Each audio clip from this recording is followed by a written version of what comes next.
কলকাতার জীবন্ত কালী মা শ্যাম সুন্দরী। অমাবস্যার দিনে মায়ের পুজো হয় সম্পূর্ণ অন্ধকারে, আর মন্দিরে থাকা মায়ের বিগ্রহের দিকে তখন তাকালেই নাকি বোঝা যায় তিনি অত্যন্ত আনন্দে স্মিত হাসি হাসছেন।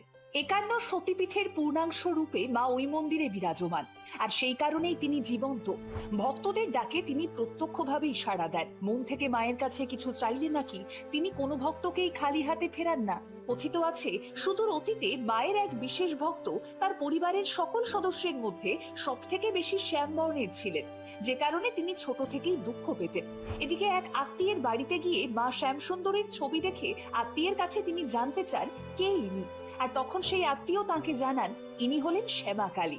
তখন ওই ভক্ত অনুভব করেছিলেন যে তাকেও তো সবাই তার গায়ের রঙের জন্য শ্যামা বলেই ডাকেন, আর তখনই শ্যাম সুন্দরীকে নিজের প্রিয়জন বলেই মনে করতে থাকেন তিনি। আর তখন থেকেই মায়ের নাম হয়